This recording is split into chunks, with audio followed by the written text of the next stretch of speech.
So, Matt, do you want to kick us off, or who's going to kick us off?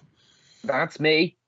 So yeah, we're just going to have a little look through everything that's happened over the last kind of like 12 months with our two versions. Obviously, we had S24 come out in April, and of course, we've just last month had R25, and it's given us quite a nice broad scope of things to look at, to inspect, and to see just how much Cinema 4D has changed. So I'm going to dive right in with obviously one of the biggest things that came in with S24, which was And the real asset quick, browser.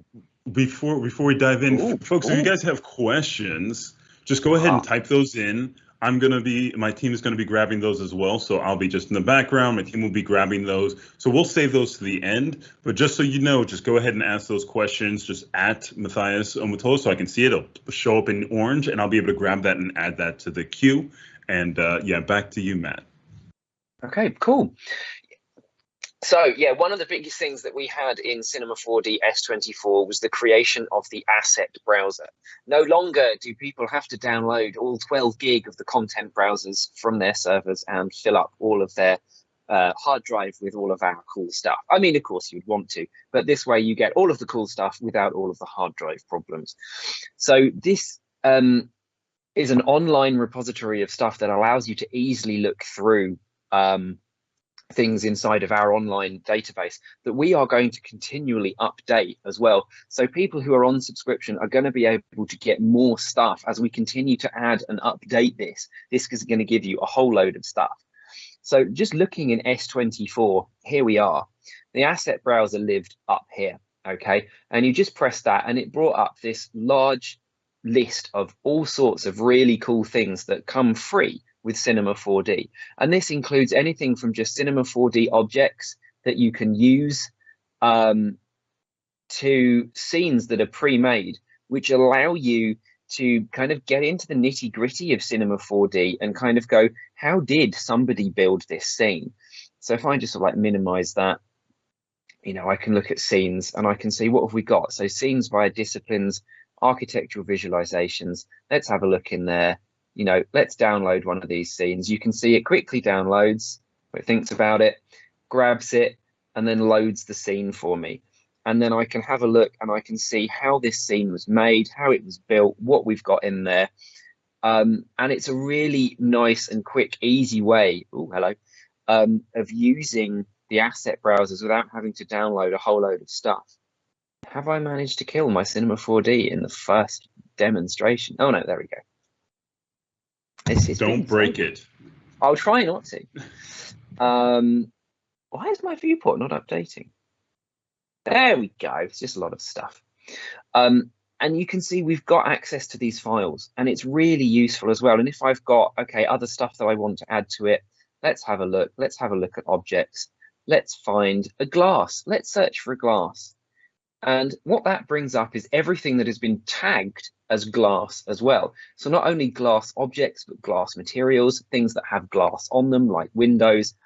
And you can really make this work for you, which is going to be really helpful for finding stuff and looking through things. Adding stuff to your scenes will be even easier than it was before.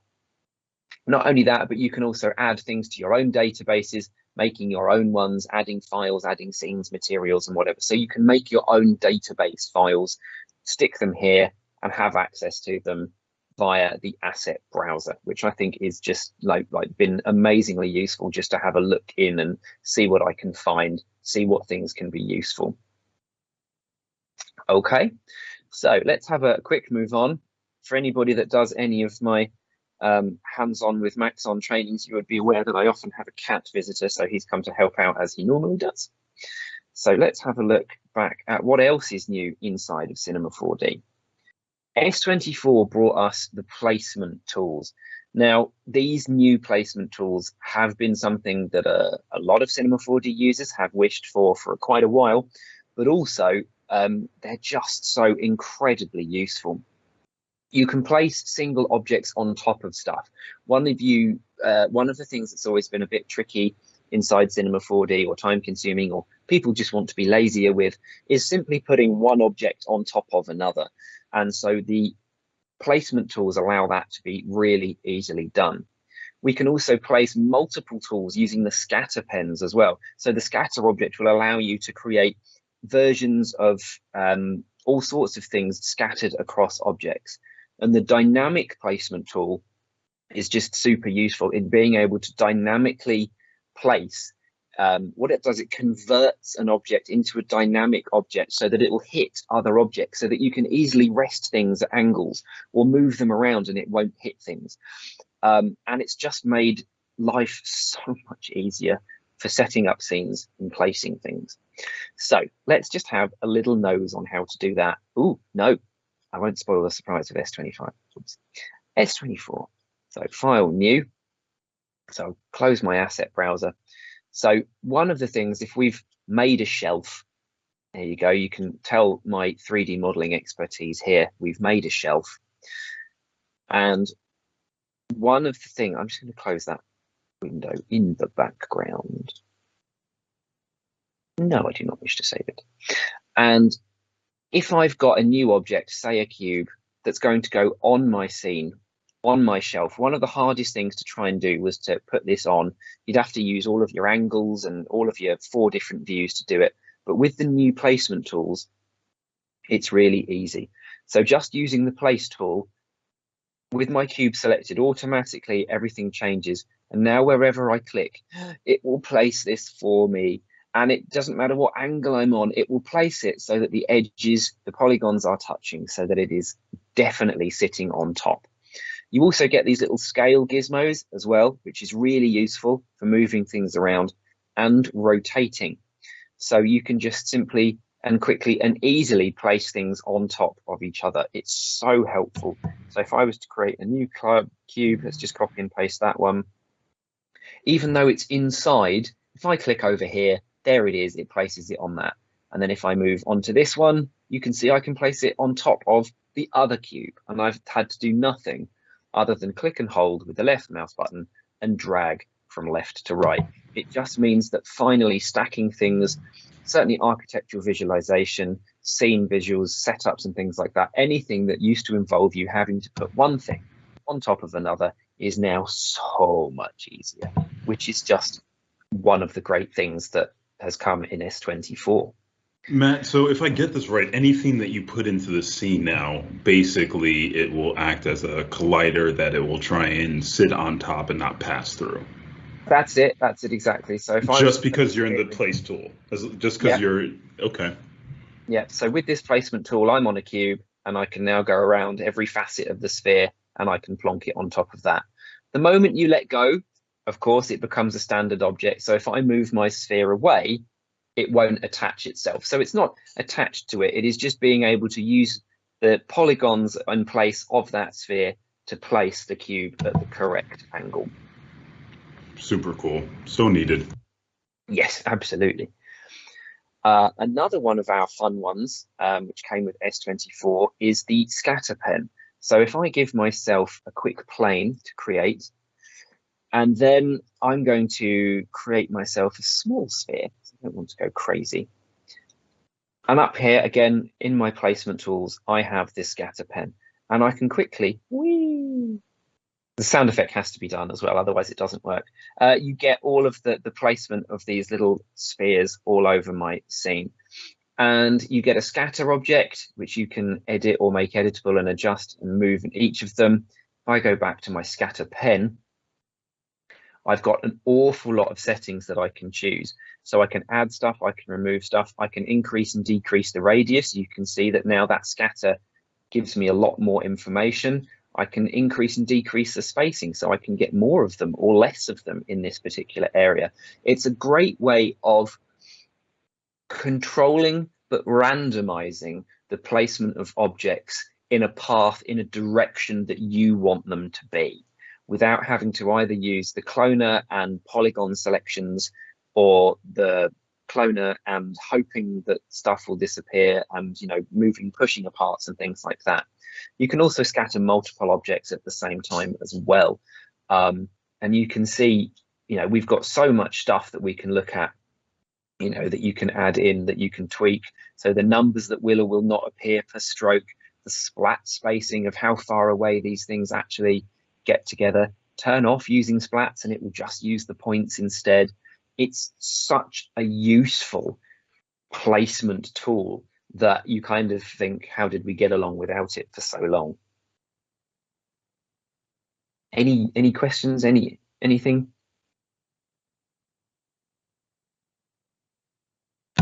Questions are coming in. Let's see. Some of these weren't about the viewport and some other stuff. So if it's not on this specific feature, what I'll do is I will jump in and we can save those to the end so we can go through it.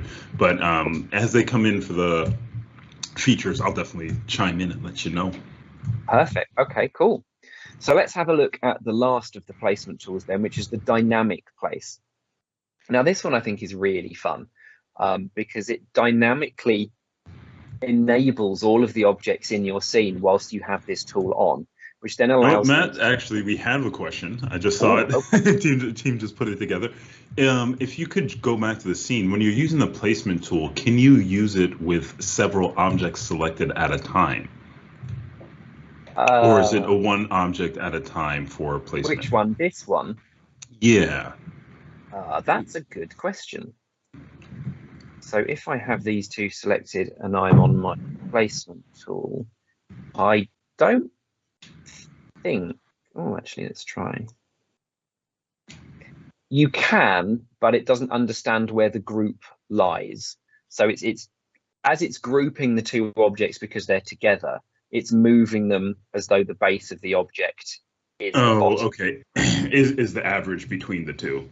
That's it, exactly. Dynamic placement does work as group, so. Okay, which we're going to anyway. So hang on to that question. More is to be revealed. So if I give myself something, let's give myself, that's not what I wanted. If I give myself a plane and I'm going to create a small cube, and then I'm going to go crazy and I'm going to copy and paste this 9 times. I can select all of these and then I can go to my dynamic place tool. And then if I start moving these around, you can see that they are acting together as a group. But if I hit another object, that they will place themselves down. So I can move this around, I can do this. And as long as I have my mouse button selected, I will be able to change the scale, change the size, change the rotation, get the spacing in and out so that they're all a bit further in or out, rotate them around. And the ones that get caught will get stuck, which I think is just super useful. And if I'm you can just turn that on and off then, right? So if you just unselect an object, then that object freezes and you can continue to move the rest of the grouping. Is that right? That's it, exactly. So now I'm back at my normal move tool and I can readjust each one of these if I want to adjust it on the plane a bit more. And then I can just select everything again, go back to my dynamic place and then move them. One of my favorite features of this is that if you hold down the shift button and then let go of the mouse, you can actually fire things. So as long as I hold the shift button down, it remains dynamic. So if I just move this across a bit more and then move it down and let it go, it's dynamic until I let go of the shift button and it stops wherever it is. And then things can continue to be edited and adjusted individually like that. It's great for kind of like I just see people playing carnival games. I see people setting up carnival games the rest of the day now. That's it. It's like the coconut shy, isn't it? Just throwing things. So that dynamic placement is great. And as you saw from the very beginning, if I've got one object in the middle and they're all on top of each other, the moment you do the dynamic movement, the dynamic place, they all separate. So it doesn't matter that they're on top of each other. It understands the edges and the bounding boxes and things like that. And that just makes life so much easier for placing things. It's ridiculous that how life has become so easy for modern Cinema 4D users. Okay, right, let's moving on to another S24. Going back to my PowerPoint. The pose library was a great one. I'm going to do like a super quick demo on that. That came in with S24. The ability of people to store particular poses for character animation was just so good. So let's go to my new project. Let's go to my asset browser. Hello, asset browser, really useful. And I'm going to bring up my favorite headphone guy. Oh, I'm not going to find him under materials, am I? There I am. Double click, here he is. And what I can do here, I can bring up under characters managers, the pose library. And I just need to save a new group. And then I can do new folder and I'll be able to do a new pose.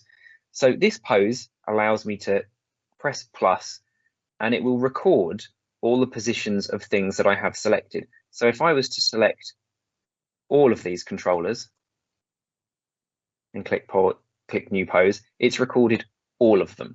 So let's just get rid of that old one. And in this new pose, I will call it T pose. And then you can just click record. And that gives me an instantaneous look of how I've recorded my character. So let's change something. So let's grab his arms, one of his arms, just rotate it up a bit, rotate it round. So that's the arm controller. Let's create a new pose and called L arm up. Record it there as well. And it allows you quickly to view different poses that you have between different characters. And I can click, double click again. I can even tween between the two to just so easily and quickly move between the poses that I have set for character animation. And it's just like facial rigging, you know, that's one of the hardest things I think that people have to deal with. Lip syncing particularly. So bearing in mind that most lip syncing is done in phonemes, if you've got recorded phonemes, you can use this database. And that's the fun thing about the pose library. It's not necessarily tied to that character. It's tied to the controllers. So if your controllers are set up in the same way from one character to another, you'll be able to use your pose library to set different face shapes, hand shapes, arms, whatever, between each of your characters. And I think that's such a useful tool, again, for people to use. That is super cool. You know, there was some questions coming in still on the scatter object and dynamic placement, if you still have that scene up. And somebody was wondering behind the scenes, you know, why ZN24? We're showcasing R20 or S24 and R25, so it's going to be jumping between the two. All of this can be done in, 25. So don't freak out like, oh, okay, I'm in 25. Yes, you can do all of this. It's just showing some of the updates between the two. So do not panic. Do not panic. So a question here. And one of them were, what about more complex floors if you're trying to use the scatter tool? Somebody said, like, you know, if you're on a high poly object, like 300,000 polys, I don't know if you have to really do that, but, you know, on a more complex floor, how's it going to work? That's a very good question. Let's put that to the test. So let's have a look at something like this. Let's give me a small sphere because of the amount of detail that will be required, and let's see what it does. So let's grab the scatter pen and look at that. It's traversing the angles and everything. You can see that spline that it's drawing is drawing on the surface of wherever it is that is scattering.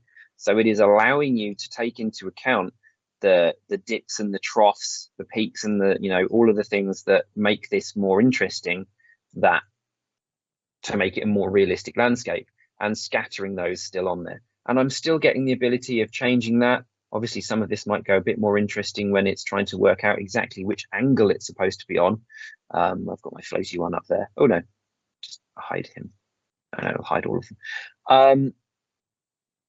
I think if you move the landscape, of course, things will go a bit crazy because it's no longer where the spline and the scatter is. But it's definitely allowing you to take more information out for that.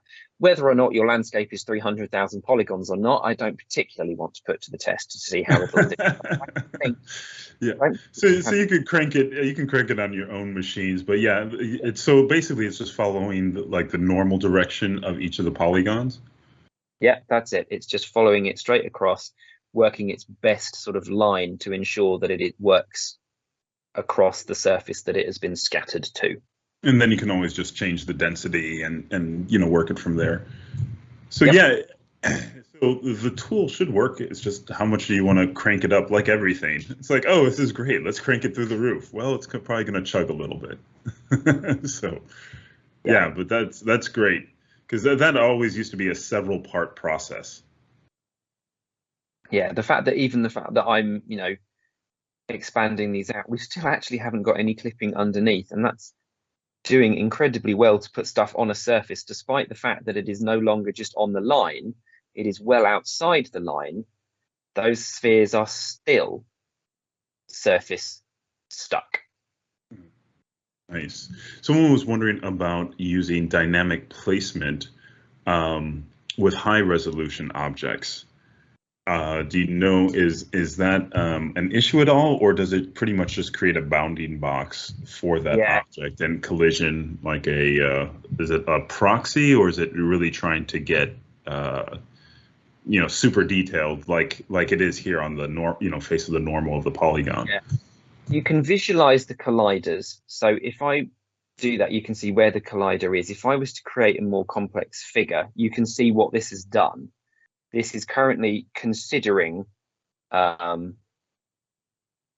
outline of the box. So it is of a bounding box kind of look. So it works out where its best sort of abilities are.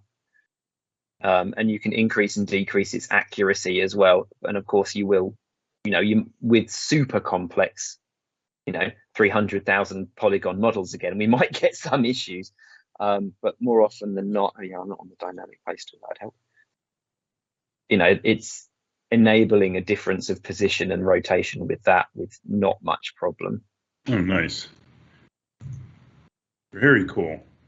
Let's see, we have another question. I think these are coming to the end because they're just wondering about like resizing rigs and stuff like that. So I will try and stay on this.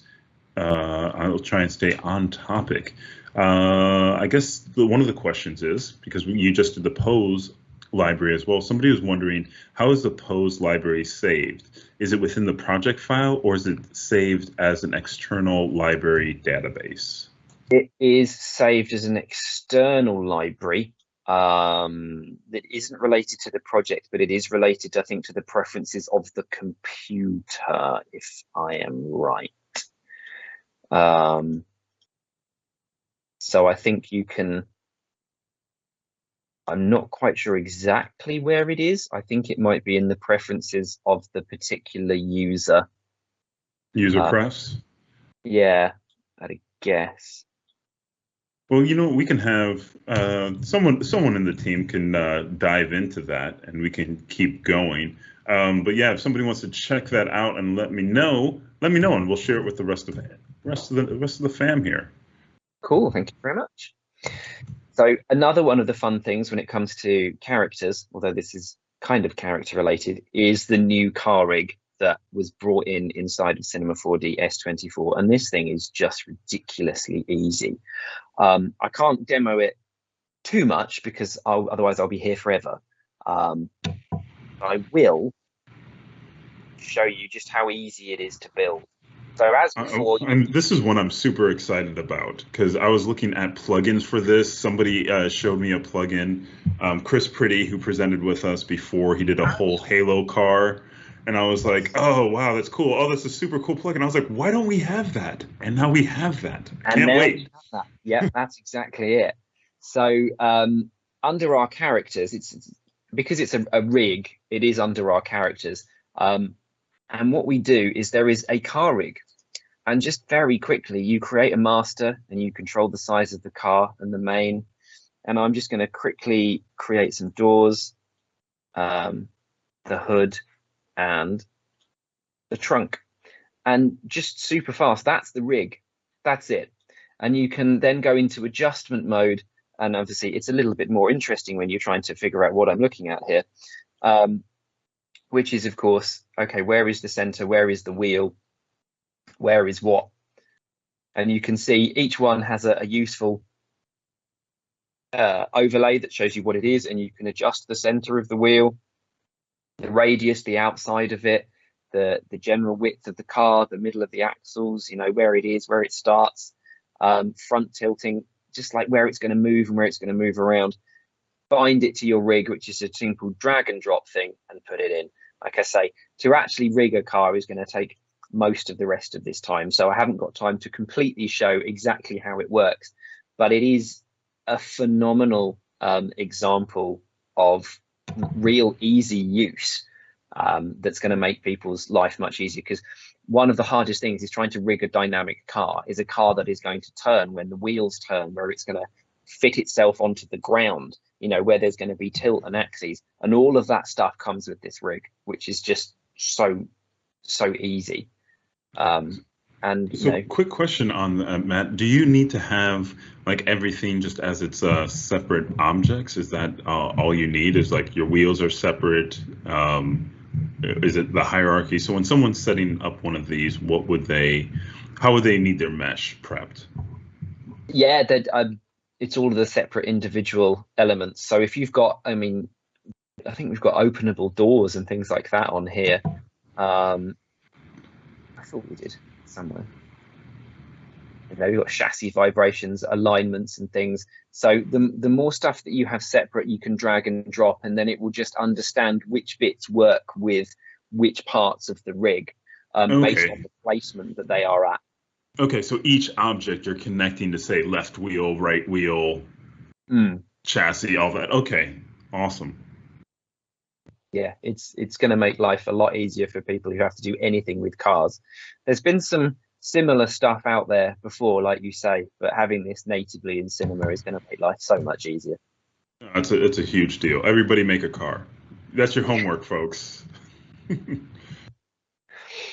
And then a quick animation update was the tween tool, which was a really nice animation tweaking device. So all I need to do ever so quickly is create a very fast animation. Oops, record, end of my animation, record. And here I have this tween tool, and the tween tool allows me to speed up and slow down the animations of my cube.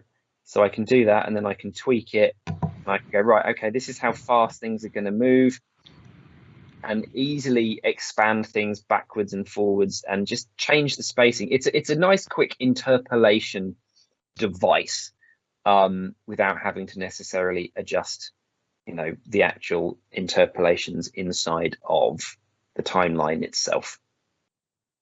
How do you access this menu? Do you just set up animation? So any animation that you have, just select it, and it's just, I'm just trying to think, and then you just tween tool down there, and you can do retiming, you can do options, and it's all over here on the right hand side. So it's just that part of the interface now.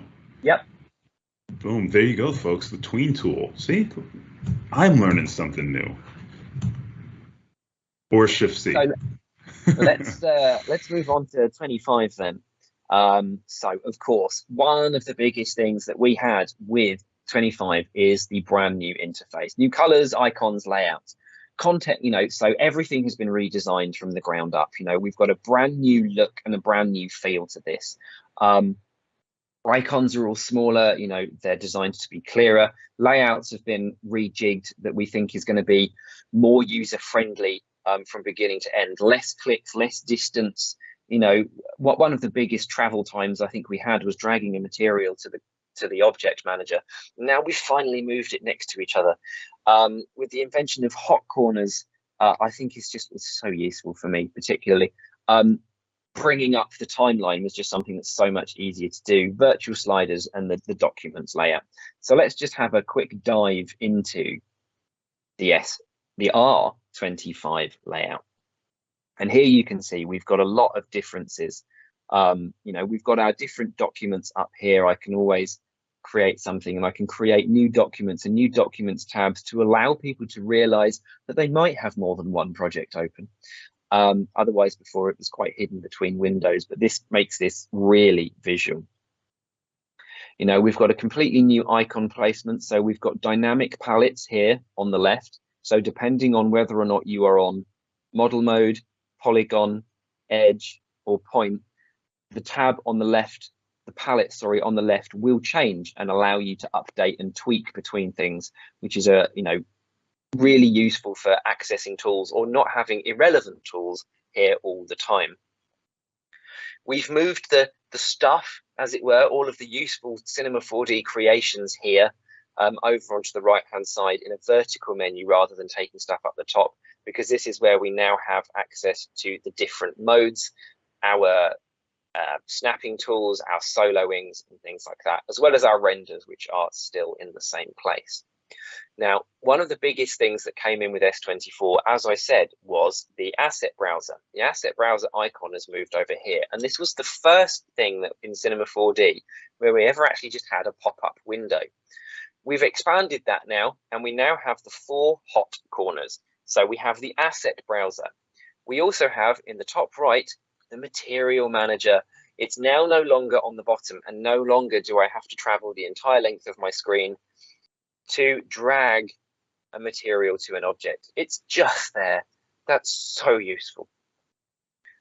The coordinates manager has minimized for the moment and will appear down here for those people who are used to seeing the world or objects coordinates managers down there. But my favorite hot corner, I honestly have to say, is the timeline. Not having to either change my layout or bring up a window somewhere else, I have a timeline pop up. Yes, thank you. Yes, that's it. That is like, I never need to change my layout ever again. I used to always do that. That was like the #1 thing I would do, was build a timeline, at the bottom of my screen. It's so much easier to use. Of course, we do still have some other layouts because there are some things that are much easier to work with, like sculpting, for example. So we still have a sculpt layout that exists at the top, and you can see all of the different sculpting tools now are on the left-hand side. So the idea is that the tools are always on the left rather than them shifting around from being at the top, being at the bottom, being at the left, being at the right. We've got UV edit ones still, and we've got a few I have hidden. Because here up there, I can go to plus and I can see that we've got different layouts that you can choose to be visible or not visible, depending on what it is you are likely to do. So you can easily switch them off. I'm very unlikely to be using hair, very unlikely to be using scripting. Nodes, what's that? So I can easily click between each one of these. And for those people who are, honestly, I'll be honest, like me, I've been using Cinema for 21 years. And I've got a lot of muscle memory in knowing where everything is. So if you want, you can still switch to the old layouts. So with this little toggle in the top right-hand corner, I'm back to the old style Cinema 4D layouts. So that helps you to familiarize yourself with what the icons are. If you're in a rush and you need to just work with what you know, you can still flick between the old layouts and the new layouts to get the most out of Cinema 4D R25. Having a look at what else we had in R25, we have the new preset system. Now, this wasn't something I looked at greatly until I started doing the webinars with Elly about 5 weeks ago, and I thought, oh my God, this is so useful, which is the fact that if you create a cube, one of the things you used to do, and you'd say, oh, I want that 500, and then I want that at 150, and I want that many segments, and I'm clicking around and I'm doing all sorts of things. And then I'd go, how do I get it back to normal? You just have to delete it and start again. Not anymore. You can custom and you can go to default preset, and I can default it back to its original size. But not only that, you can save presets as well. So if I always deal with a cube like this, then I can save this as a new preset, call that cube, what did I just change that to? 400 on X. And I have a new preset that I can constantly create. And you can even set that as a default as well, which means every time I create a cube, it can set that to a default. So the preset system is so helpful for people in customizing Cinema to be exactly what you want it, with all sorts of things inside of Cinema. And one of the other things, of course, with R25 is the new Spline importer. This is moved on from what we used to have. We always used to be able to import splines from Illustrator, it's true, but we always had to save them out as an Illustrator 8 file due to various coding languages. Now we have integrated the new Spline importer, and it allows for a much easier workflow between one Illustrator and the other, as well as bringing in different colors, shapes, sizes, groupings and things like that. I'm not going into it too much because Elly will be looking at that shortly. Okay, just another quick note of other things that have been added. Of course, we have the scene nodes update, which is, bringing more usability to the nodes in the form of capsules inside of R25, which are these pre-built interesting nodal programming things that gives users a new sort of hands-on approach to creating and using capsules. We've got the track modifier tag, which I think is just brilliant. So you can easily and quickly attach a tag to something, and you can update and tweak and control the spring, the noise, how smooth the animation is, whether or not something is going to wobble as it goes up, whether or not something is going to bounce. Let me just press play super fast. That's a super cool one. Thinking of being able to have those just right after you've animated. Yeah, that's it. So we can see the difference here between one on the the one on the left and the one on the right is the difference in the animation. So this one has the spring just added, so the keyframes are just simply up and down, but the track modifier is allowing you to add that little bit of spring purely to the animation track. And that's just all done through the tag.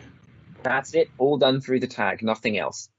Posterization, if you're a stop motion fan, then you know that this is going to be one of those things that's going to make life so much more fun, to be able to make stuff look like it's stop motion. And again, it's just a setting in the tag itself.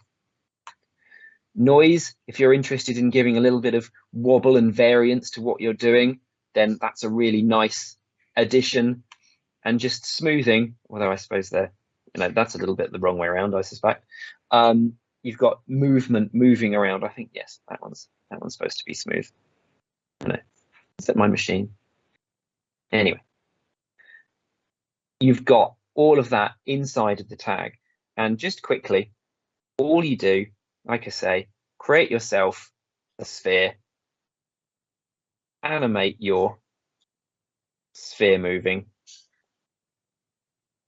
and you've got tags, animation, track modifier, and all of those different things are available to you here. And last but not least, obviously we have a whole host of other improvements that have been made in R25. Asset browsers can be docked, so much stuff that obviously we can't talk about all of them forever, otherwise Elly won't get to say anything. So that's me done now, and we'll let Elly kind of show you some of the interesting things that you can actually now do with some of these great changes inside Cinema. Thanks, Matt. That was great. It's all right. Right, I just need to now stop sharing. All right, big round of applause. Elly to the stage. Woo! That was you showed so much cool stuff, Matt. Yeah, I'm going to sort of some of mine's going to be a bit targeted around Redshift, as well as these lovely new features of kind of 24 and 25, because I'm sure anyone who knows me knows that I love a bit of Redshift. And now we're on one big happy family, so it's great. So let me just share my screen. Hoping this is all good. Pressing the buttons.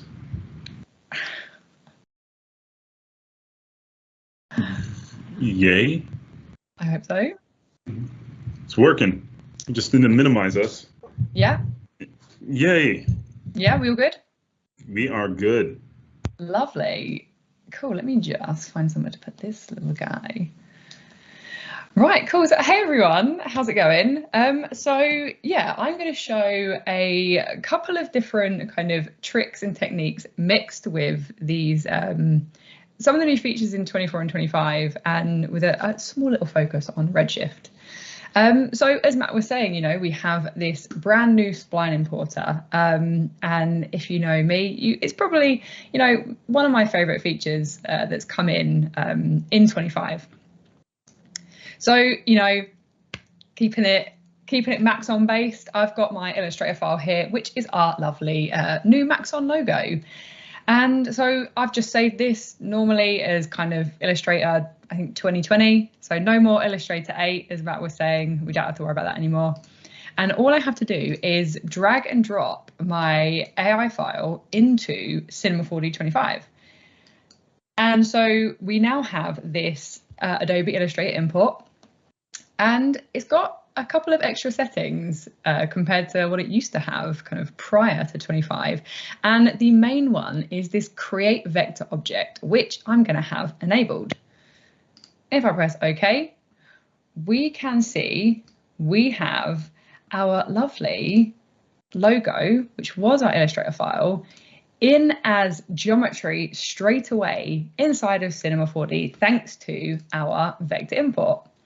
So if we have a look, so you might think, oh, it's looking a little bit kind of wonky. And that's all that is down to, by default, the path spread is set to 0.5. And so let me just kind of zero that out. And now everything's kind of centered correctly as it should be. So having a little look at this Spline import, what do we have now? So inside of Illustrator, everything that is a stroke, so kind of like that outside line inside of Illustrator, will come in as a what's called a sweep inside of Cinema 4D. So if we're all seasoned users, we know that we have a bunch of generators. One's a sweep, and that's how we kind of like create those nice kind of like sweep strokes. And that's what our kind of strokes of Illustrator come in as. And on the flip side of that, everything that is then like a fill, sort of, which is pretty much what all of my stuff is made out of. I've got no strokes on here. Everything is a fill. Comes in as an extrude. So it comes in as an extrude generator. So beforehand, we used to import kind of our Illustrator files, and it used to come in as a spline. Then we used to have to connect everything to the generators that we wanted, and it could be a bit tedious. And then we'd set up our caps and everything. But what's so great about this spline import is it does it all for us. Everything is now automatic, and that's what's so great. So we can come in and we can adjust our extrude depth. If we kind of have a little look on our side angle, we can adjust our extrude. And we can even add some kind of rounding like we would normally do. So let me just do like a 0.2 because it's quite a small logo. And then we have our lovely logo. So one thing that hasn't been talked about a lot is actually the fact that the display color comes in. So you'll notice that it's kind of matching the color from our Illustrator file inside of Cinema 4D. But the thing is, if I just add a sky so we can hopefully see it a little bit clearer, if I create myself a standard material, literally just double click my material manager, and I'm going to drop it onto my Illustrator kind of vector import, and then just turn on my interactive render region. Oh, so the display color's gone. So we now don't have the color, but how do we bring this back in? So let's say we actually want to render out that display color, but maybe we want to add some nice like Beckman reflectance as well. So we can do that. If we open up our material, and I like to build my materials in the reflectance channel. So I'm going to switch off my color, and in my reflectance channel, I'm actually going to remove my default specular because we don't really want that. And I'm going to add, to start with, just my Lambertian, which is like my diffuse. And inside of my layer color, if I just drop this texture tab down here, we can go to MoGraph and color shader. And here we go. We now have the display color from the original Illustrator file inside of Cinema 4D, which we can now render. And then, you know, we can do what we normally do. We could add like a Beckman and, I don't know, put like a dielectric Fresnel and get a really nice kind of reflectance going on, matching our display color. So I'm sure some of you are probably sitting there going, well, Elly, how do we do this in Redshift? Don't worry, I'm always going to show you Redshift as well.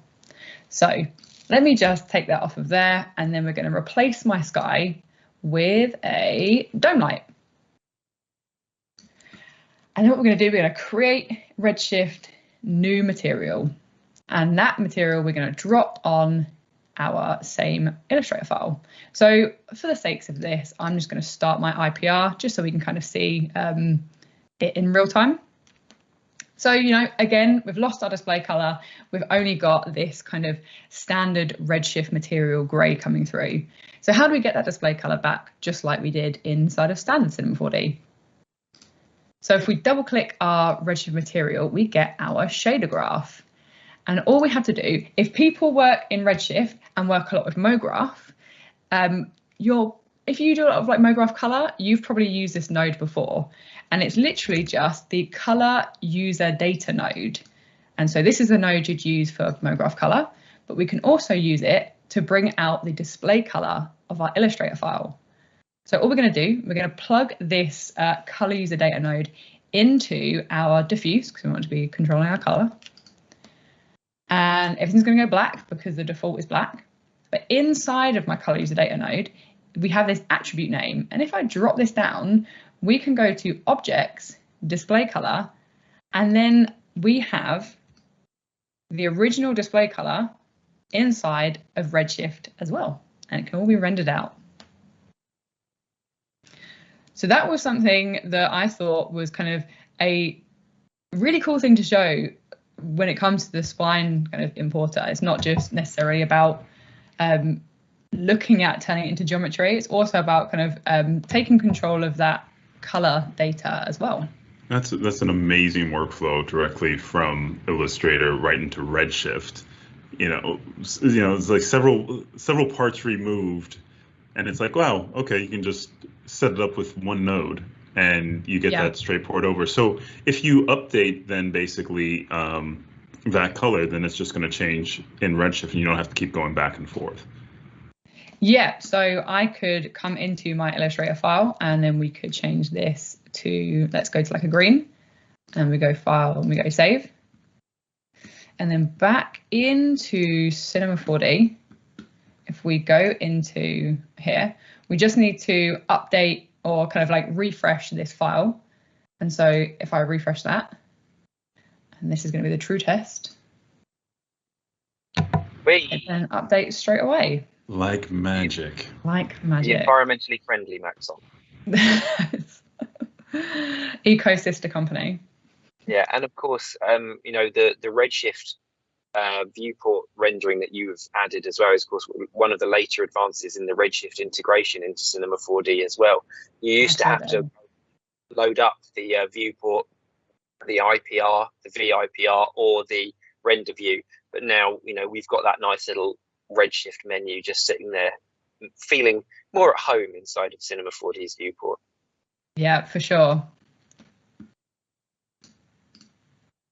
Cool. Yeah, I guess one other like minor thing that is quite cool, like people know that I love me a bit of MoGraph. So if we come into our vector import, just for the sakes of this, I might just sort of remove that and switch that off so we can see everything. If you want to see the actual kind of breakdown of what's happening, we can just come into the object tab and then choose to enable the hierarchy. And then now you'll see we now have this lovely little drop down. And if we click that, we then get the individual layers. So if we go back into my Illustrator file, I actually separated some of these elements onto individual layers just so we could see that nicely inside of the Objects Manager. And if we pull these down, you then see we have the individual generators from our generators in here and the individual splines. And so we can still like kind of mess with this stuff and take advantage of all of this if we want to. But as I was saying, when it comes to kind of working with MoGraph, we can still work with it inside of here. So if I grab let's grab like a fracture, I'm going to drop it in here and make my null a child of my fracture. And then we're going to go to like explode segments. And then let's just, for the sake of this, grab a random effector. We can then use it within kind of the MoGraph setting as well. And if we come in, we can still come back to our vector import and still adjust our extrude depth, and it's going to update still in real time. So, you know, that's another additional little thing that we can use with our kind of cool logos that we bring in from Illustrator. We can combine them straight away with MoGraph as well, which is something I definitely will be doing. Cool, right, so yeah, moving on from the spline importer, unless there's like questions, I was going to take a little look more into. There was a little question. I mean, we got people are rolling in, but somebody was wondering about exporting splines back into AI. And if I'm not mistaken, that's still just our standard export, right? Yeah. You mean Yeah. File export, and then you still have that option. Yeah. Classic export, and then where is it at? Halfway down, you'll see Illustrator. Yeah. Boom. There you go. That's how you export your splines. Cool. That was it on that one, Elle. Cool, yeah, no worries. Cool, yeah, so moving on. So as Matt's kind of already shown us a lot of like the kind of like details of the preset system, but this is a scene I got from one of our other lovely master trainers, a guy called Jonas. He sent me this, and so I thought I'd show you guys some other little bits about like the presets as well. So it's just so great to quickly update things. And so if we come into our kind of like system here, we can drop down and we have a whole variety of things that we can really quickly do. So if you have like your own font and your own kind of like setups, that you can just save them now and just really quickly make adjustments to the stuff that you're working on. And not only that, it can be used, presets can be created on so many different things. We've got our sweep generator here, and if we switch that on, we can come and just have a little look at changing the twist. We can change our end scale and just really quickly update to create some nice looking elements inside of here. And all of these are stored inside of our presets. So, you know, you can see I've got some dynamics ones here, and we have all of our text presets as well. But going back to kind of the Redshift integration, we can even preset Redshift shaders now. So if we just come in and we create a Redshift standard material, if we come into our like normal material node and come in and let's grab a preset, and let's grab this copper preset, and I'm going to turn this into like a bit of a rough rose gold. So if we come in and just sort of make it a little bit pinker, more pink, and then maybe up the roughness, you might notice we have this preset bar up here. And so if we drop this down, we can, as we can see, I've already kind of done this, we can save this preset and we can call it like rose gold RS, and we go, okay, cool, we got that. And then we can create a new Redshift material, and then now we have access to our Redshift shaders that we've created automatically, which I think is like, when we're talking about kind of the integration as a avid Cinema 4D and Redshift user, this is going to be super helpful. The only thing I would say on it is, as far as I'm aware, it's storing the information of the individual nodes.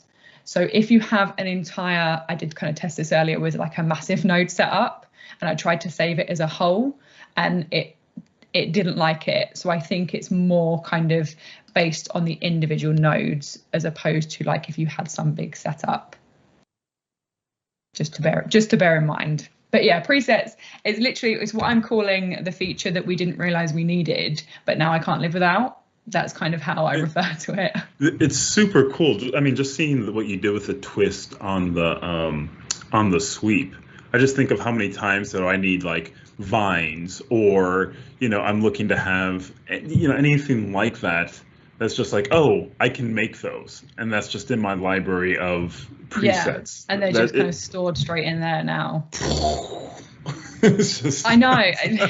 Yeah. So simple, but yes, it so seems necessary. So small, but yeah, I use it like constantly now.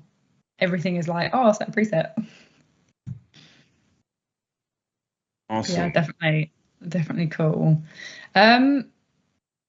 Cool. Yeah. So a couple other things I wanted to, I guess, go through is we're talking about, the new features of Cinema 4D. We talked about 24 and 25 and the stuff that has happened throughout this year.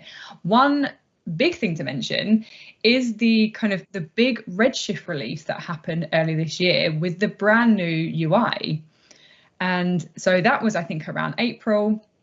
And anyone that is on version 24 and 25 will know what I'm talking about. So if we have a little look at our render settings, then we go to Redshift. It was a massive UI update. So the main thing is there are two modes now. And so if we come and look in our render settings inside of our renderer, we have a basic mode and an advanced mode. And so basic has all the kind of entry things that we could possibly need when we're potentially first learning Redshift. So we have our bucket quality, which is dependent on our what's called. I didn't catch that. Oh, Siri's talking to me. Which depends on our adaptive error threshold. And so, we have a low, medium, high, and very high. And this is basically like the quality of your render. And so if you're maybe new, learning Redshift for the first time, it's quite a steep learning curve. This makes things so much easier now. So we can choose like very high, and we can see how this error threshold is changing. And of course, it's going to increase our render times a little bit as well. But it's a really nice learning thing. And we have, motion blur and things like global illumination, all the sort of stuff that you could need straight off the bat. And then if you're a more advanced user or you want to learn more about the advanced tools, we have an advanced tab. And inside of here, we have new defaults, like automatic sampling is now turned on. So instead of having to go into, I think it was like an experimental tab and switch that on, we have that on as default.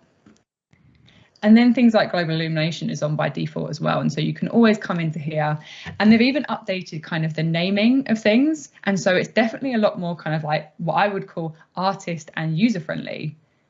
And so that it was, I think, a massive thing. If we're talking about the stuff this year, it's definitely to talk about this release as well that came. And I think it was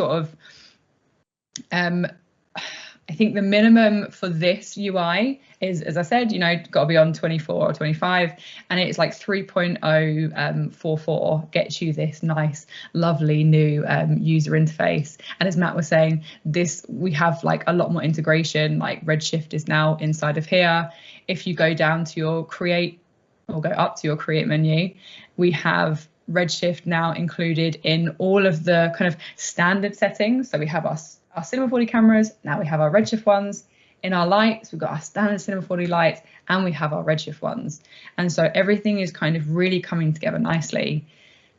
And even better, if I just grab myself a PBR light, this is a standard Cinema 4D PBR light. As of 25, we now have a convert to Redshift. So we don't just convert materials now from Cinema 4D to Redshift. We now convert our light. So I can just hit that convert button, and now I have my Redshift area light as well.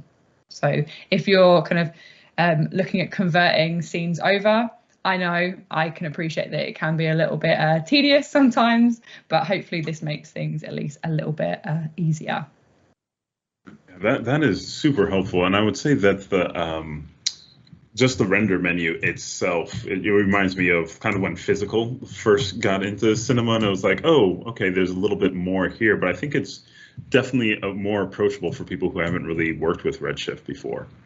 Yeah, for sure. It's definitely a lot more user friendly now. And even just the basic tab, you can get some really nice results even with these kind of settings in here, the ones that are switched on by default, which is quite nice. Awesome. Well, I'm going to let you keep going so you can wrap up and let us know when you're done, because we do, like, the questions are flowing in, but they're kind of all over the place. So I'm going to let I'm going to let you get through everything that you get through, and then we can just hop in together and we can nail all these questions down. That sounds cool. It's literally, I think, another 2 minutes I'm probably going to be at, because I just wanted to talk a little bit more about the asset browser. Patience, audience, patience. I know it's what we talk a lot about. We talk a lot about the asset browser, but for me, I think the best thing about it is the texture maps. And so for me, the last kind of, I don't know, like few weeks, I've been trying to really kind of nail some nice looking Redshift textures. That's sort of my own personal development that I'm trying to do. And so inside of the asset browser, we can search things like, I don't know, what could we search? We could search like dirt. Having presets, I should be in all. And then we get these really nice looking, really detailed dirt texture maps, or we can search like scratches, if I can spell, there we go. And we have nice like scratch maps in here.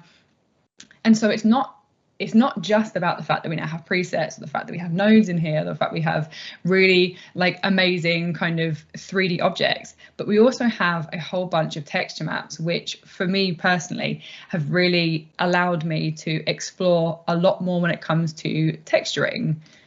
And there was even a scene that I created recently, and all of this, so basically this entire scene was created minus the decals when it loads, is inside the asset browser. So this is what the final render looked like. And so I was wondering about this piece. Literally everything here is the asset browser, apart from the stickers or like decals or whatever we refer to them as. So if we go in the asset browser and we search traffic light, that's the traffic light. And then the pole is literally just a street light. So I think it's this street light here, and I kind of just made it look like they were together. And then everything else is using texture maps straight from the asset browser. So we got like this smudge map here, which came from there. We got scratches, we got like rust maps. And so the asset browser isn't just a gimmick, it's an incredible tool. And I wanted to challenge myself to create something purely based on the content that you get inside of Cinema 4D version 25. And I think this kind of just goes to show inside of it, like how kind of incredible the assets really are inside of the asset browser.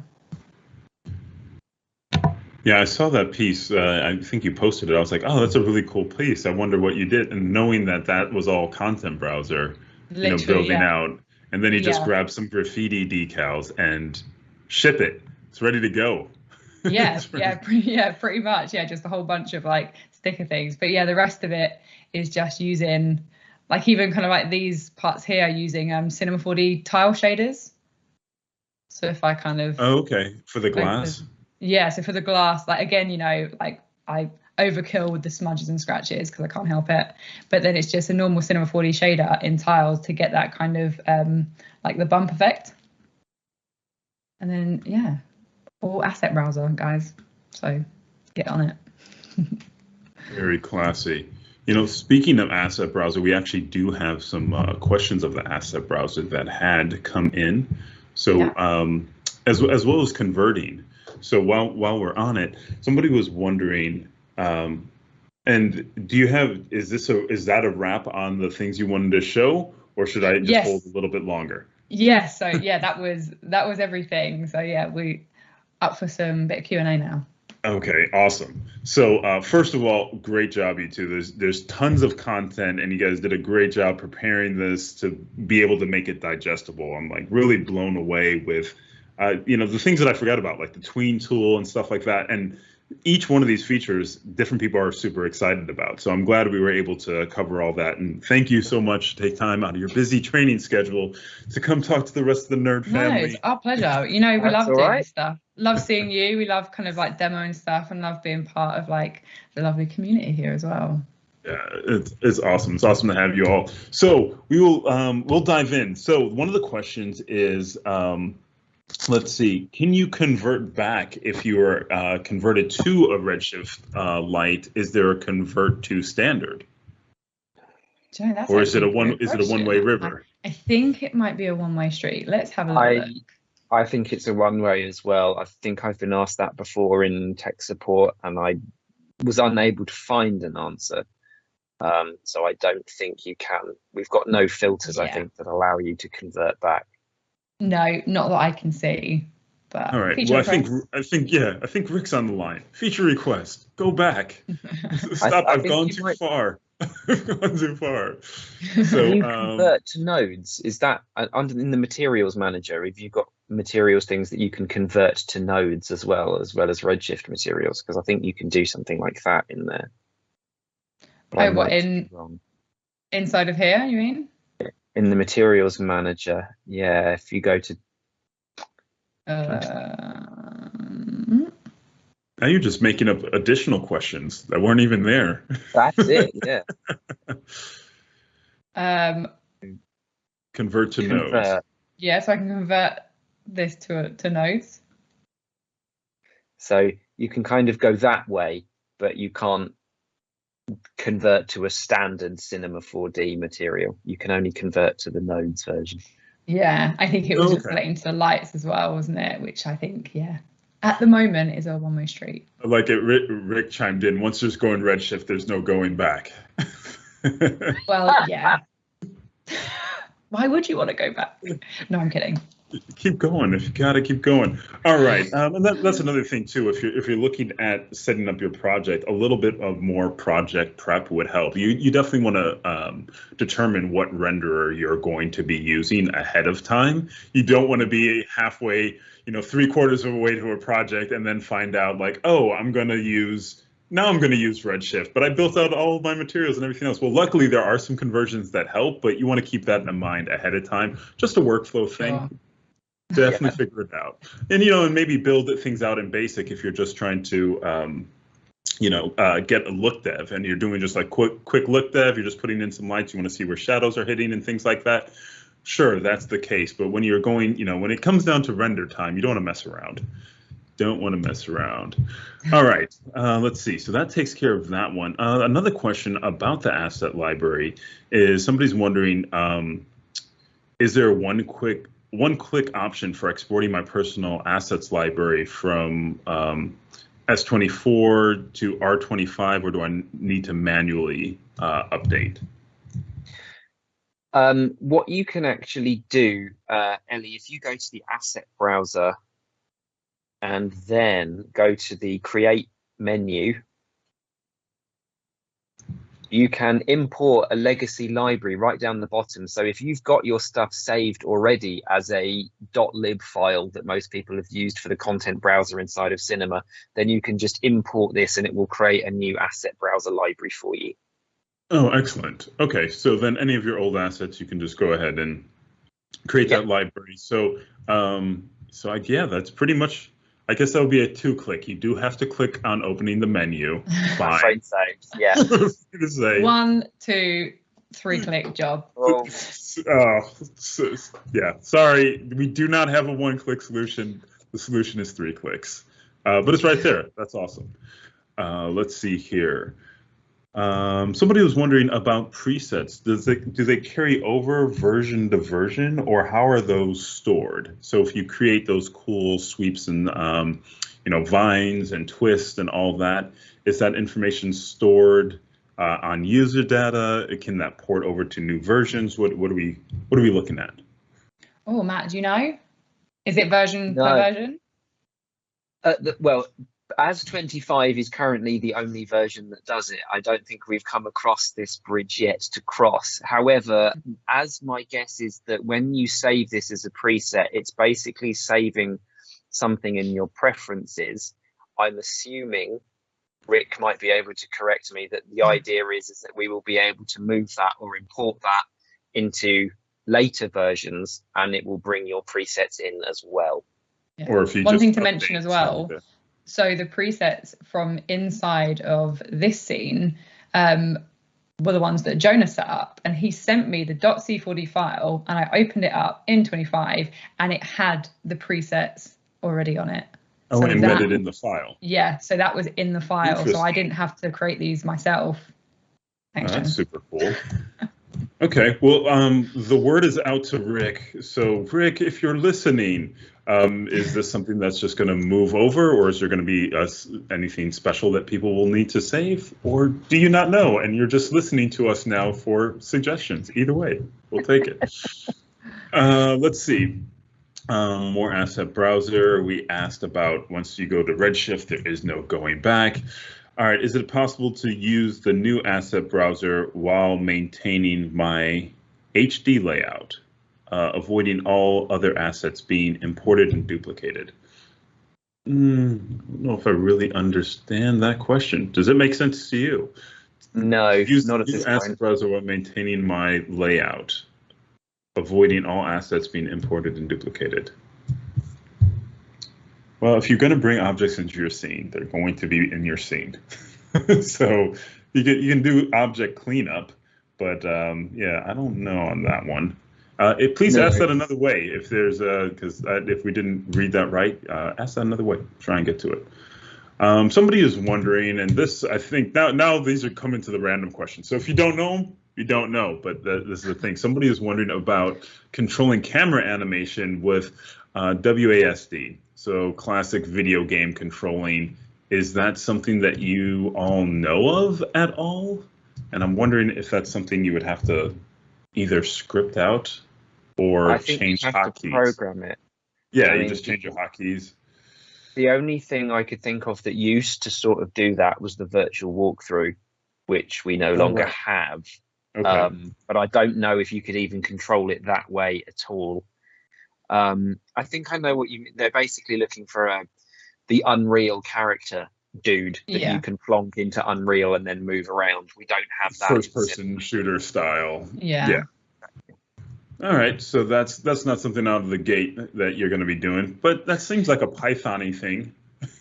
Possibly, if you want to get fancy. Yeah. Let's see here. Question of Rick is actually coming back with the answer to that. As long as the objects themselves don't change, the presets will migrate. They are just stored in any asset database. And then he also had an answer for the other question that I don't think I really had, and he's asking about linking to external assets from within the database, which that is apparently not supported at this time. So if you're looking to link to external assets, no, bring it into the database, and then it's in the database, but not linking to something. And Rick's going to be sending more, so we'll keep going from there. All right, so that's the WSD question. Still more. Somebody is wondering, can you save position and rotation presets? So I think that would probably be just like on default, like primitives. Are you trying to find something, bring something in at an angle? That's a good question, I think. So let's see. Yeah, can you save position and rotation?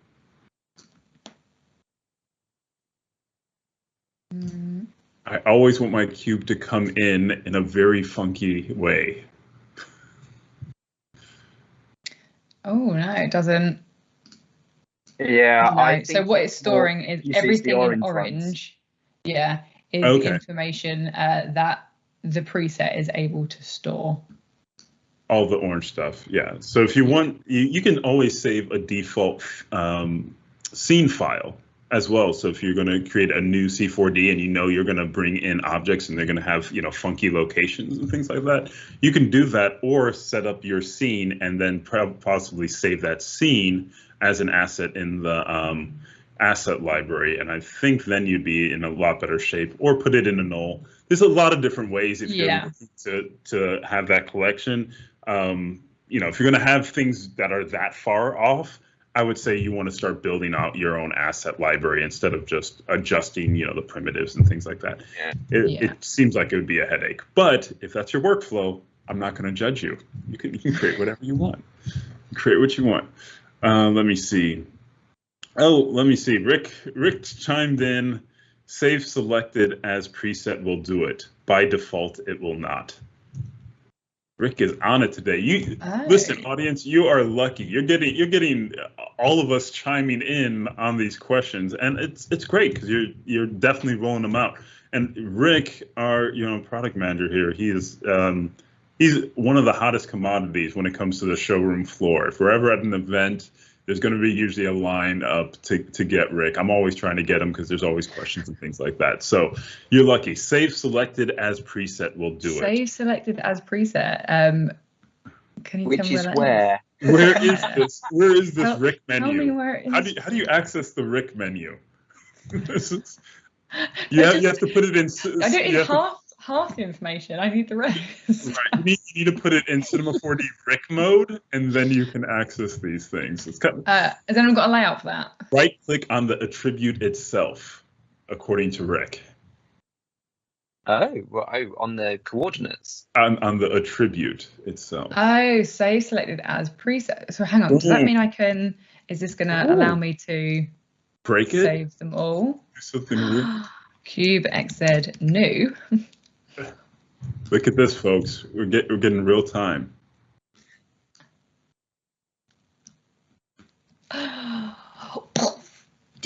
Mind blown. It did it. It's there. Look. That's awesome. So yes, the answer for that is yes. Right click on the attribute itself and save selected as preset. Yes. Wow. See, look at how much we're learning today.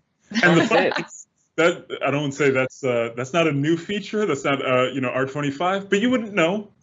I wish it wasn't live and we could have just cut that bit out and I could have been like, yeah. All right. So another question is, if you create a custom layout, can you have it pop out on the left instead of the far right? I'm assuming. Do you mean the materials manager? Yeah, I suppose so, because that's the one that's popping out now. In theory, you should be able to rearrange wherever you want that to be, and all the if you just drag and drop the materials manager to the left-hand side, like we used to be able to do with the strange hamburger menu, and you can still use the hot corner to turn it on and off. So you can move the hot corner wherever you like. We just happened to put it in the place where people could find them. Okay, and then it would pop out wherever you actually put that menu. Yep. Boom. There you go. Question done. All right. Somebody was wondering about the car rig, which I need to play with immediately, but I have to do the rest of the show. Can you use it for 6 wheels or more wheels? That was the question. Can you use it for 6 or more wheels? How does that work? I think not, but I might be wrong. I will just have a quick. Well, would you have the standard 4, and then you could just link multiple wheels to that? So if you're going to have, let's say, a set of 2 wheels in the front and 8 wheels in the back, but you can just connect them all to the same, rear wheels, and they would all behave the same. I'm going to say that's probably it. Are you having a look, Matt? I'm having a look. The car instantly comes with 4 wheels. I don't get the choice to include more wheels or not. So I don't think it does anything. And I think if you were to put 2 wheels as part of the rear, it would not rotate around the center. It would rotate around the center of the group of the 2 wheels. Each wheels? It's not linked directly to each object. Anyway, something that we have to play with. Yeah.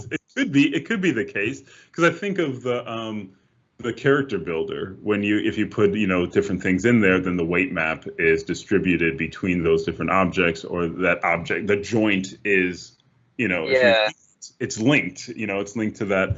So something to play with. Don't know offhand.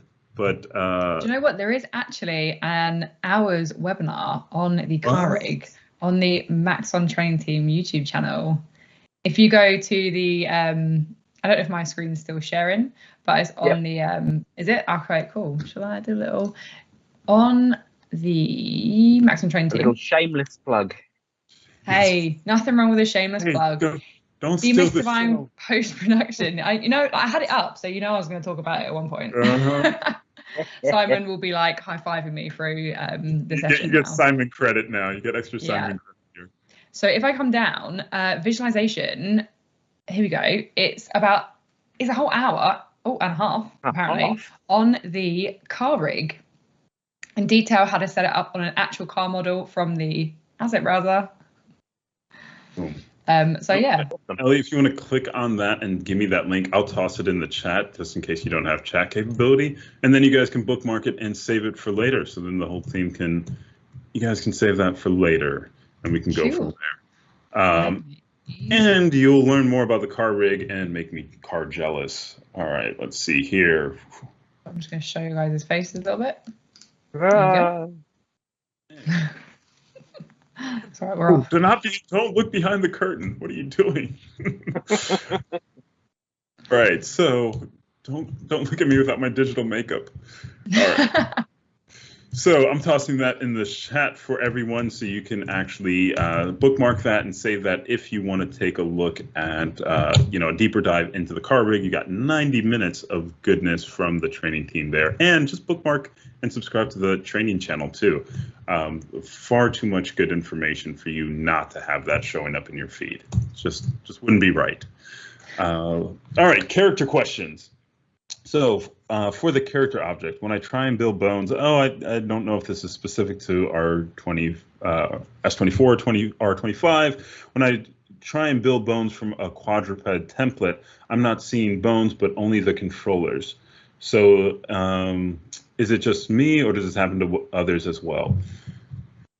It depends on what you have selected, if you're going to see joints or if you're going to be seeing controllers. Last time I used the character tool. So that might be just based on selection. So if you're just like, I only see controllers, then it's probably just a selection issue. But visually, I've always seen joints depending on the mode.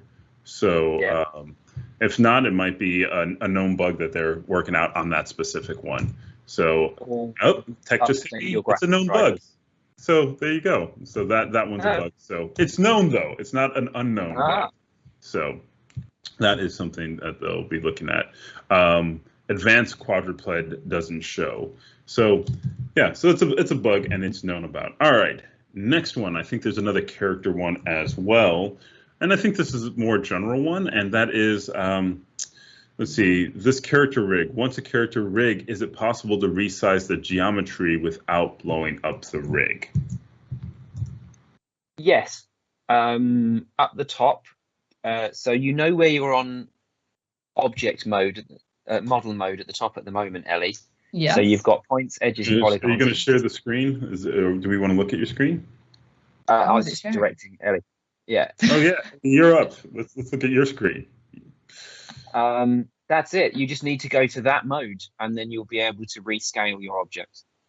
So and that's it. Instead of model mode, go to object mode. And this was an area of frustration for me years ago. I had a character walking, scale it, and it would look all broken. And I'm like, oh my goodness, our tools don't work. Everything's wrong. I got to report this bug. And then I found out user error and lack of knowledge. And I was like, oh, no, couldn't possibly be. I've broken many a character animator by telling them that you just need to change that and change the scale, and then they look at me and go, "What?" I was like, "Yeah, it's single just tear, that one." just yeah, afraid so. just do that, and everything's fine after that. Like, what? How? It's magic. That's how. All right, let's see here. Getting through these. So many good questions. So many good questions, folks. Appreciate all the participation.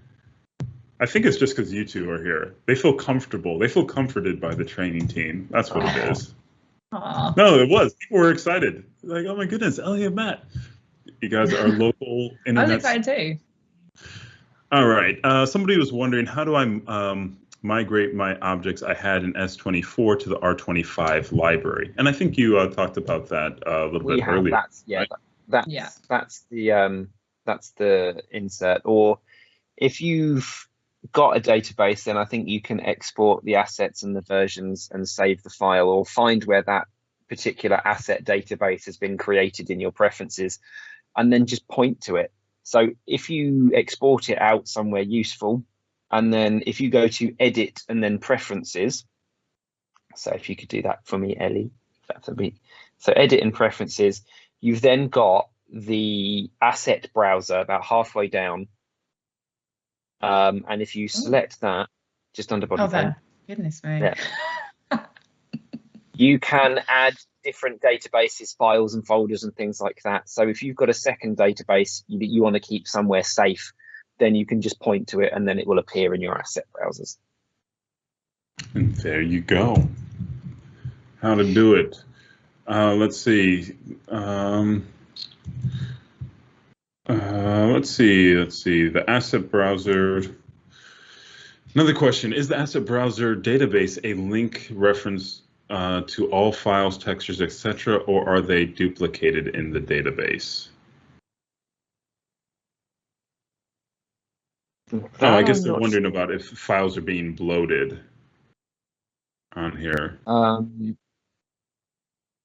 I think the database is clever enough that if you are downloading different scenes with the materials that are similar, that are referencing the same image, I think it references the same image. Yeah, yes. I don't think it doesn't duplicate. Yeah, oh, you know, that is true, because I've had things that would change in the library then when you reload them. Yeah, that is intelligent enough. So that's that one.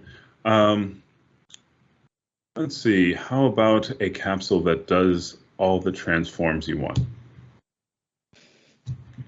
Oh, now that somebody wants to dive into capsules. Well, that's all the time we have for today. I might just accidentally switch off my channel. I would ask Noseman to create that, a capsule that does all the transforms you want. Any transform you can possibly think of. That's just it. in this. Yeah, this he's definitely your go-to. Like, I need to dive into capsules so much. But yeah, finding the time to do so. But yeah, Noseman is the guy. Noseman knows. He does. And let me see, Rick chimed in geometry resize. Let's see what, I'm not sure what this is, but geometry resize and geometry access. I guess, is that a Shift-C thing, Rick? Or where is that? Rick's coming in. He's still typing, folks. Getting Rick. I think this might be another resizing option. Oh, asset browser. Interesting. Geometry resize and geometry. Those are capsules are already there. Well, there you go. Somebody who wanted the capsule. Geometry resize and geometry access. Let's go like that so I can actually see what's going on. Yep. So they do exist. Knock yourself out. See, we got the Rick today. God. Got Maxon Rick. Thanks, Rick. Thank you. Someone was wondering, Matt, if you could, or our good friend Keyframe was wondering if you could show your cat, if that's an option, if your cat's nearby. Shall I switch off the screen share? Just do Do you have a cat nearby? It will please the internet, because the internet is ran on cats. We all know this. Just like ancient Egypt, the cat lords. Yeah. Aw. Just one of the many. It's like an ongoing thing in our hands-on sessions that we're doing. We're doing like a Cinema 4D beginners workshop, and without fail, at least one of Matt's cats will make like an entrance. And earlier today, we ran a session, and no one did. And someone was like, "The most important question is, where is the cat?" And so I think at the end, I might run a poll and see if they can guess how many cats you have. Yeah, I think that's a brilliant idea. How many idea. have been spotted? That would be a fun thing. All right, folks, I believe that's all the time we have. We're going to have EJ Hassenfratz coming up next, our good friend EJ. So please do not go away. Thank you, Elly and Matt, for taking the time, going through all the cool stuff that came out this year. I know there's probably some more in there, but that's all the time that we have today. So I will look to have Matt and Elly back whenever I can to showcase more and more little features or hot tips and stuff like that. If you like it, let me know. Chat with me. You can talk to me offline if you want more or less, whatever the case may be. You can always DM me, Major VFX, on all the socials and things like that. But we're going to take a quick break, and we will be back with EJ Hassenfratz.